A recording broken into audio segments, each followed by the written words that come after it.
How does that happen? Is it just like, hey, you just submitting, you submit, they pick one? What's that whole process like? And, you know, getting your first, what was your first one and how did that feel? Shameless plug, in the book, I say.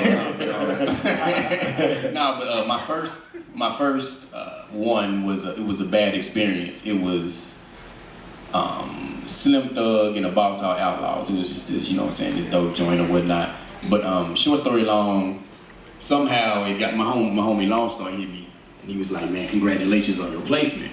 And he was just joking. He was like, cause he knew that beat from a beat battle. He was like, my tag was off of, he was like, "These dudes done rapped on your beat, they got no for it." And I was like, "What you talking about?" And so he gave me the link and I went there. And I just had to charge it to the game because, you know, I was working through some other producers. Right. You know what I'm saying? And, right. I remember Slim rapping on the beat, but then like about 2 years later it had released. And at that point, you know, I was scrambling, trying to get my ASCAP stuff together. Right. And stuff was all together. So it was a, you know, a bad experience. You felt like somebody took something from you in that instance. But that was that. But I think my first official big placement was me and the big homie S1. It was Congregation. It was a real dope one, and it kind of made up for the bad experience because it was a 3-for-1. It was first, it was like, hey, you want to live to rap on this track, because it was a mixtape track. Right. And so, you know, we didn't get any upfront money from that. But I was like, I didn't care. I was like, man, you know, it's to live, so that's cool.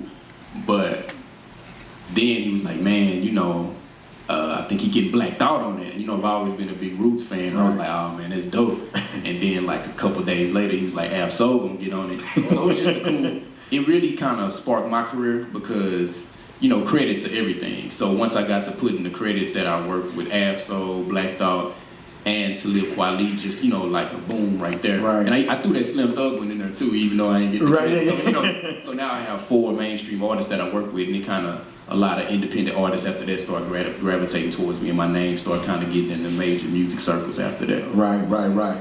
Can I give him a round of applause for that?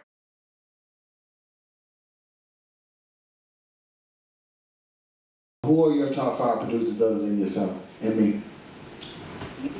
Man, I don't know where to go from there, but I would say Timbaland inspired me to want to really be a producer because, like, and that's, I remember, man, it was like 7th or 8th grade when One in a Million came out, and you know, it was just a different drum pattern. It was something different. Like, what is that? Right. So Timbaland, Just Blaze, just because I think if it's any comparison of music that I make, like my bass kind of music is kind of like Just Blaze. I would say, you know, I kind of really, my style mimics just, you know, kind of Just Blaze more than any other producer to me.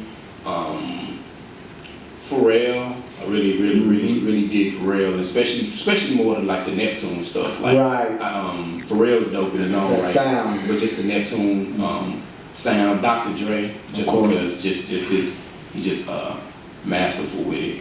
And that's 4, man. It's so many, man. But probably like I would have to say like maybe DJ Premier too. You know what I'm saying? Yeah.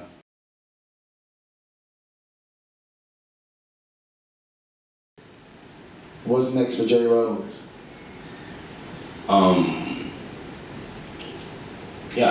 Like I say, 2016, I've already got a couple of, you know, big placements that seem to be lined up. Don't like to speak them until they happen, but that's cool on a musical level.